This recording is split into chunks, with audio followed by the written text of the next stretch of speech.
कई मकानों में तोड़फोड़ हुई थी और 2 वाहन पुलिस के जले खड़े थे। आधा दर्जन से चौपहिया वाहन आंदोलनकारियों के थे, किसके थे ख्याल देखने वालों को पता नहीं, जांच का विषय है। और करीब 100 सवा से मोटरसाइकिल जली पड़ी थी, वो तो आप लोगों ने भी देखी। तो पुलिस उनको भर के ले जा रही थी। अब मैं इसमें इतना ही निवेदन करना चाहता हूँ कि मैंने मंत्री जी से कहा है, क्योंकि ये मामला एक तरह से टारगेटेड है। टारगेटेड इसलिए है कि कुछ सिलेक्टिव कार्रवाई की गई और कुछ पुलिस की कार्रवाई में देरी हुई। आप जान रहे हो, जो घटना पोलिंग पर हुई थी उसी समय कार्रवाई हो जानी चाहिए। तो इसके कारण इतने लोगों को इकट्ठा होने का मौका मिल गया, इसको मैं स्वीकार करता हूँ। तो जो भी हुआ है उसकी न्यायिक जांच कराई जाए, ऐसा मैंने मंत्री जी को कहा। मंत्री जी ने वहाँ भी कर लिया, मुख्यमंत्री जी से करके पूरी घटना की न्यायिक जांच कराएंगे। सिलेक्टिव पुलिसकर्मियों ने ये शब्द यूज कर रहा हूँ, सिलेक्टिव कार्रवाई की, जो दुर्भाग्यपूर्ण है लोकतंत्र में। और लोकतंत्र में इस बात को भी बर्दाश्त नहीं किया जा सकता कि कोई किसी के चांटा मारे, हिंसा करे, पत्रकार को हमला करे। वो तो मेरी उपस्थिति में हुआ था, तो मैं आप सबसे खेद व्यक्त करता हूँ। पहली मांग ये। दूसरी, ये जो पहले पुराने उससे ये जो मांग करते आए हैं कि इनका गांव उनियारा में लगे, तो मंत्री जी ने हाँ कर लिया है कि इनका गांव उनियारा में लग जाएगा। तीसरा है, उन्होंने तय किया है कि इनकी एक मांग ये है कि जो नुकसान हमारा हुआ है, गरीबों के मकान जल गए, कोई और सामान पड़ गए, एक के 5 लाख चले गए, जेवर चला गया और चारा वगैरह सब जला गया, जो उसमें सरकार कुछ भरपाई करे। वो देखेंगे, कोई NDRF SDRF का अप्लाई हो तो वो सरकार करेगी। इनका एक कहना ये है, जो हमको बड़ा अच्छा लगा, हमने पुलिस की जानकारी में भी दे दिया, कि इर्द गिर्द के ज़्यादा से ज़्यादा गांव इकट्ठे होंगे और इकट्ठे होकर फैसला करेंगे कि कोई अपराधी समाज कंटक हमारे गांव में प्रवेश नहीं करना चाहिए। उसका ये फैसला पंच पंचायत मौजूद लोग करेंगे और कोई हिंसा आज से अब से आगे उस इलाके में नहीं होगी। इसकी जिम्मेदारी पंच पंचायत की, जैसे गांव में होती है वैसा ये करेंगे, ऐसा इन्होंने फैसला किया है। बाकी जो है कार्रवाई या घटना अत्यंत दुर्भाग्यपूर्ण है। पार्टी, हमारी सत्ता इसको किसी भी तरह से उचित नहीं मानती। कार्रवाई की है, 60 लोग पुलिस ने डिटेन किए हैं। कल वहीं SP साहब थे, उन्होंने मेरे को कहा था 20 निर्दोष हैं, उनको हम छोड़ रहे हैं। तो हमने इनको भरोसा दिया है कि किसी निर्दोष को नहीं पकड़ा जाएगा, पकड़ लेंगे तो छोड़ा जाएगा जांच के उपरांत। और दोषी को, इनकी मांग है, दोषी कोई कहीं का भी हो उसको बख्शा नहीं जाए।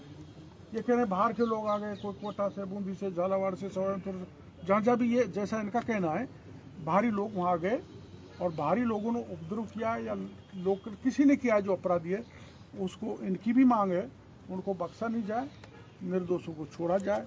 मंत्री जी ने कह दिया, जैसा मैं कह रहा हूँ, ऐसे SP ने मेरे को कहा है कि 60 में 20 निर्दोष हैं, उनको पुलिस छोड़ देगी। बाकी आगे पुलिस कार्रवाई करेगी। एक हमने ये कहा है कि अब वहाँ शांति कायम हो गई कल मेरे जाने के बाद, तो अब बहका वातावरण नहीं बने, इसलिए पुलिस तो बनी, तैनात रहे, लेकिन दूर रहे, गांव में नहीं रहे। सर वो नए आदमियों को परेशान कर रहे हैं, तो ये गांव छोड़ के चले गए, गांव खाली है, तो वो भय निकले, भय मुक्त हों, अपने खेत और पशुओं को संभालें। इस दृष्टि से मंत्री जी ने भी कह दिया है ADG को कि भाई वहाँ पुलिस की छावनी नहीं बनी रहे। आप क्या करें? सर वो करें, नए आदमियों को जो टारगेट करें, उनको परेशान करें, तो उनको कोई दोषी हो तो कोई दिक्कत नहीं है। बाकी निर्दोष लोगों को जो लिस्ट बना के कलेक्टर साहब देखे 80-85 आदमियों की जो बना रखी है वो गलत है सर। बिल्कुल उनकी जांच की जाए, अगर दोषी हो तो आप सुनो तो सही। आप मोटा उपाय ये करो, उपद्रवी आपके इलाके में नहीं आना चाहिए। नहीं आएगा सर, नहीं आएगा। बात सुनो, कल की भीड़ में अगर पत्रकार मर जाता तो मेरे भी वो लगती हथकड़ी, क्योंकि मैं षड्यंत्र का भागीदार बनता। जी आप मौजूद थे। और इतनी दूर था वो प्रेस रिपोर्टर आ रहा था, मैं भीड़ में इतनी दूर घुसा हुआ था, मैं एक ही कह रहा था भाई मैं तुम बैठ जाओ, शांतिपूर्ण तरीके में गांव देख आता हूँ, फिर तुमसे बात करूंगा, तुम्हारी मांग मानूंगा, कोई बात नहीं। वो एक crowd is a mindless creature, भीड़ के कोई दिमाग तो होता नहीं, और इनोसेंट बच्चे भी उस भीड़ में थे, वो कर देते हैं ऐसा, ऐसी स्थिति बनती है। तो हाँ, ये मांग यही लेके आए, इनका गांव देवली से हट के उनियारम लगे, इसकी जुडिशियल इंक्वायरी हो, ताकि पूरे ऊपर से लेकर नीचे तक किस किस का दोष रहा है, लैप्स प्रशासन की तरफ से रहा है तो वो जुडिशियल इंक्वायरी इसको तय करेगी। जैसे उनके कह रहे हैं पुलिस ने घर घर के उनको भीतर मारा तो वो पता लगेगा, इन्होंने कोई हमला किया पुलिस पर प्रशासन पर तो वो पता लगेगा, जुडिशियल इंक्वायरी हो, भयमुक्त वहाँ वातावरण बने, और ये पंचायत करके नॉर्मल सी करेंगे। अगर ज़रूरी हुआ तो मैं और मंत्री जी दोनों वहाँ जा सकते हैं शांति कायम करने के लिए, और लोगों को किसी प्रकार का भय नहीं हो, भय मुक्त करने के लिए। डॉक्टर साहब, सचिन पायलट ने बयान दिया कि पुलिस का जो रवैया था वो बहुत बर्बरतापूर्ण था, पुलिस ने वहाँ पे बहुत ज्यादती की है, तो इस पर आप क्या कहेंगे? और आपने भी कहा है कि सेलेक्टेड पुलिस वाले जो थे उन्होंने गलत किया है, तो उन पे क्या कार्रवाई की बात वो है? जांच का मामला है। देखो ये बात सही है, एक सीधा देखो सिलेक्टिव कार्रवाई तो मेरे को कहना नहीं चाहिए, नहीं मेरे खिलाफ भी दौसाम हुई है, मेरे मतदाताओं को ठोका पीटा है वोट नहीं डालने के लिए। ये निर्वाचन आयोग का जो है रवैया, मैं आयोग पर सरकार में रहते हुए भी ये कह रहा हूँ, मेरे खिलाफ भी सिलेक्टिव कार्रवाई हुई है, सिलेक्टेड लोगों ने की है, उसमें मैं विवाद में नहीं ले जाना चाहता, लेकिन वहाँ हुई है, जिसने भी करी है सरकार मेरी समझ उसकी जाँच कराएगी और दोषी को दंडित करे भी। और अगर हमने कोई गड़बड़ की है या नहीं इन्होंने, तो मैं आप सबके बीच में कह के जा रहा हूँ, एक भी को न तो हम बचाएंगे, नहीं जो आएंगे बचाएंगे, जो भी अपराधी है उसकी कोई इलाका हो, कोई जाति हो, किसी भी दल का हो, उस जेल के सीख से भी जाना चाहिए, लेकिन निर्दोषी के पे पुलिस हाथ नहीं डाले, ये मंत्री जी को ये कहने के लिए है। और कोई बात मेरे से पूछ नरेश मीणा ने जो किया है वो सही है क्या? मैं तो किसी भी तरह से उचित नहीं मानता, थप्पड़ मारना कौन कहेगा, कोई नहीं कहेगा, वो खुद भी कुछ दिन बाद ये कहेगा मेरे से गलती हुई है। तो ये नरेश मीणा को दोपहर में अरेस्ट नहीं करना, शाम को तब पुलिस जाती है जब माहौल चार्ज हुआ है, आपको क्या लगता है? ये मैंने खुद डीजी साहब को फ़ोन किया कि आप रात में कोई कार्रवाई मत करो, वो रुक गए थे, जो कार्रवाई करनी है वो सुबह करना, यहाँ लैप्स है, यहाँ लैप्स तत्काल हो जानी चाहिए थी। मैडम साहब, आप गृह राज्य मंत्री हैं, ये एक मजाक नहीं लगता आपको कि मतदान के दिन मतदान स्थल पर जहां सबसे ज़्यादा पुलिस की सिक्योरिटी होती है, थप्पड़ भी मारता है, रात को हंगामा होता है, पुलिस की पिटाई होती है, पुलिस की गिरफ्त से फरार हो जाता है, अगले दिन बुलेट से आके फिर उसी जगह बैठ जाता है और फिर ललकारता है कि जो किया सही किया, दोबारा ऐसे फिर पीटूंगा, और आपकी पुलिस लाचारी की तरह बैठी रहती है। उस गांव को तब जबकि पुलिस ने घेर रखा है, और उसके बाद में नरेश मीणा आराम से आता है, ड्रोन से ऊपर से आपका निगरानी रखी जा रही है, और अकेला आता है आराम से, फिर उसके बाद में वो धमकाता है। देखिए, पोलिंग के दिन जो घटना हुई निश्चित रूप से दुर्भाग्यपूर्ण है। प्रदेश में इस शांतिप्रिय प्रदेश की शांति भंग करने का जो प्रयास किया गया, निश्चित रूप से मैं उसकी निंदा करता हूँ। अभी समरावता और आसपास के गांव के लोग एक प्रतिनिधिमंडल डॉक्टर गुरुलाल मीणा जी के नेतृत्व में मेरे से मिला, थोड़ा तेज बोल दीजिए, और उनका जो कहना है, बहुत अच्छी बात लगी उन लोगों की कि दोषियों पर सख्त कार्रवाई, निर्दोष कोई व्यक्ति इसमें फंसे नहीं। इनकी जो डिमांड थी, जिस आधार पर आपने वोटों का बहिष्कार किया मतदान का, वो डिमांड भी मुझे उचित लगती है कि एक तरफ 15 किलोमीटर दूर उपखंड है और एक तरफ 85 किलोमीटर दूर जाना पड़ता है, और इनका कहना है कि पूरे प्रकरण की जांच हो, न्यायिक जांच की बात कही है। माननीय मुख्यमंत्री जी महाराष्ट्र के दौरे पर हैं, पूरे प्रकरण की जांच हो, न्यायोचित जांच हो, निष्पक्ष जांच हो। आदरणीय डॉक्टर गुरुलाल मीणा जी और मैं सक्षम स्तर पर इसकी चर्चा करके जो भी न्यायोचित होगा वो करेंगे। वहाँ शांति व्यवस्था कायम रहे, इसके लिए पुलिस अधिकारियों को निर्देशित किया गया है, क्योंकि हमारे भोले भाले लोग हैं। उन भोले भाले लोगों को कोई अपनी राजनीति चमकाने के लिए दुरुपयोग करे, ऐसा हरगिज नहीं होने दिया जाए। लोग जनता हमारी है, हम जनता के हैं, इनके साथ न्याय हो, ये भी हमारी सरकार की जिम्मेदारी है। और आदरणीय मुख्यमंत्री जी का स्पष्ट जो मत है कि अपराधी को किसी भी कीमत पर बख्शा नहीं जाएगा, चाहे कोई कितना भी बड़ा व्यक्ति, और निर्दोष के खिलाफ कोई कार्रवाई नहीं हो, ये हम सुनिश्चित करेंगे। हमने संबंधित अधिकारियों को निर्देश दिए हैं। भी न्यायोचित होगा, सरकार निश्चित रूप से आम जन के साथ न्याय करेगी। आप ये तो मानेंगे आपका इंटेलिजेंस फेल्योर है, अपने राज्य मंत्री हैं। देखिए, एक तो प्री प्लान घटना हुआ करती है, एक अकस्मात घटना। यह घटना अकस्मात हुई थी और अकस्मात घटना के बाद उन सब लोगों की जांच करके जो भी दोषी होंगे उसके खिलाफ कार्रवाई।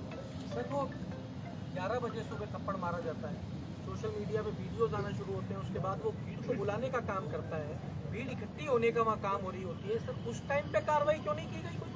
अपराध करने वाले व्यक्ति कोई भी हो, पुलिस सख्ती से निपट भी रही है। 60 लोगों को डिटेन किया, जिसमें पहचान की जा रही है कि कौन कौन लोग इसमें शामिल हैं, कौन लोग शामिल नहीं हैं। जो शामिल हैं उनके खिलाफ कार्रवाई की जा रही है और जांच का विषय है। और भी लोग जो शामिल होंगे, जो अन्य जिलों से आने की सूचना मिली है, ये लोग जैसा कह रहे हैं कि हम तो इनोसेंट हैं, वहाँ कोई गायन का कार्यक्रम भी था, उसमें भी लोग इधर उधर से वहाँ सांस्कृतिक कार्यक्रम को सुनने के लिए आए थे।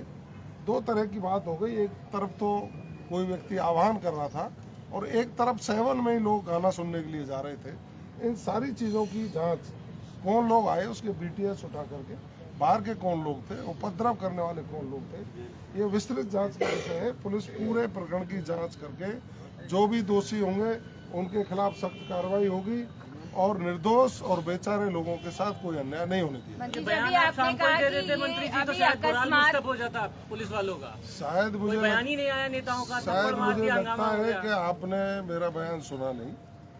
मैं दौरे पर था, मेरे से कई पत्रकार बंधुओं ने टेलीफोन पर संपर्क किया। मैंने उसी दिन कहा कि प्रदेश के भोले भाले लोगों को कोई व्यक्ति अपनी राजनीति चमकाने के लिए आग में नहीं झोंके। सभी युवाओं से मेरी अपील है, सभी अधिकारियों से भी मेरी अपील है। मैंने RAS अधिकारियों को अपील की थी कि कतई पेन डाउन हड़ताल और काम छोड़ो हड़ताल करने की आवश्यकता नहीं है। सरकार सख्त है, जिसने अपराध किया है उसको गिरफ्तार करेंगे, सजा दिलाने का काम करेंगे। मंत्री जी, अभी आपने बोला कि ये अकस्मात घटना थी, तो पुलिस को प्रॉपर STF को प्रॉपर ट्रेनिंग दी जाती है ऐसी घटनाओं से निपटने की, फिर पुलिस ने में जो भी होगा न्यायोचित कार्रवाई सरकार करेगी। जो अन्य मामले बहुत बहुत धन्यवाद। एक बात आखिरी सवाल, अरे मंत्री जी, वहाँ अपराध जैसा ग्रामीण कह रहे हैं, आप भी ग्रामीणों की बात भी कह रहे हैं, अपराध करने वाली पुलिस, जांच भी पुलिस अधिकारी करेंगे, कैसे न्याय मिल पाएगा इनको? देखिए, अपन कैसे कहते हैं, प्रथम दृष्टया ये नहीं कह सकते कि अपराध करने वाली पुलिस है। जैसा ये कह रहे हैं, मैं भी कह रहा हूँ अपनी। गाँव वाले जो कह रहे हैं ये घटना स्थल पर थी। मैं ये कह रहा हूँ कि पूरे प्रकरण की जांच होगी। जांच में जो भी दोषी होंगे, चाहे कोई भी हो, अपराध करने वाला व्यक्ति कोई भी हो, उसके खिलाफ कार्रवाई करेगी। कोई कमेटी बनाई जाएगी, जांच कौन करेगा? मैं विष्णु जी का सवाल ही कोरिलेट करती हूँ। देखिए, अभी माननीय करुणलाल मीणा जी और मैंने इन ग्रामीणों से चर्चा की है। ये न्यायिक जांच की मांग इन्होंने की है। सक्षम स्तर पर हम चर्चा करके सरकार निश्चित रूप से न्यायोचित कार्रवाई करेगी। जो आम जन के हित में होगा, निर्दोष लोगों के हित में होगा, वो सरकार निर्णय करके इसमें दूध का दूध पानी का पानी। सर, पत्रकारों की तरफ से एक मांग आई है, मैं पत्रकारों के लिए सुरक्षा कानून बनाया जाए। पत्रकारों के ऊपर जो हमला हुआ, डॉक्टर करुणलाल मीणा जी स्वयं मौजूद थे। इन्होंने अपनी गाड़ी से उनको बाहर निकालवा करके इलाज के लिए, और यही तो संवेदनशीलता है भारतीय जनता पार्टी के लोगों में, कि इन्होंने अपनी गाड़ी में बैठा करके उनको सवाई माधोपुर पहुंचाने की बात करी। वो हॉस्पिटल में आए तो रात को 11:30 बजे मैं और जोगाराम जी दोनों हॉस्पिटल गए, उनका उचित इलाज हो, और मुझे हॉस्पिटल जाके पता लगा कि माननीय मुख्यमंत्री जी ने दोनों ही घायल भाई पत्रकारों से टेलीफोन पर बात कर SMS के डॉक्टरों को निर्देश दिए कि इनका उचित इलाज हो। घटना निंदनीय है। लोकतंत्र के चौथे स्तंभ पर इस तरह का हमला होना कतई बर्दाश्त नहीं है। और जहाँ तक पत्रकारों की सुरक्षा की बात है, मैंने पदभार ग्रहण करने के 10 दिन के भीतर राजस्थान के पुलिस DG को पत्रकारों की सुरक्षा की उचित प्रबंध करने के लिए स्वयं ने पत्र लिख दिया गया था, जो नीचे तक गया है। उसकी हम समीक्षा कर लेंगे और आवश्यकता पड़ेगी तो निश्चित रूप से पत्रकार ही नहीं, राजस्थान के हर व्यक्ति की सुरक्षा करना हमारा ध्येय, जिसको करेंगे। आगजनी की किसने की ये तो बता दीजिए, कुछ आइडेंटिफाई तो हुए होंगे लोग। पुलिस जांच कर रही है, जो भी दोषी होंगे निश्चित रूप से। अच्छा ये बताइए, 50 से ज्यादा गाड़ियां वहाँ जलाई गई गांव में, और अब एक और नया बढ़ गया, तो क्या आगे हिस्ट्री शीट खोली जाएगी या आगे किस तरह से उसको? जो अपराध करने वाला व्यक्ति है, जिस स्तर का अपराध कर रहा है, उसी स्तर की कार्रवाई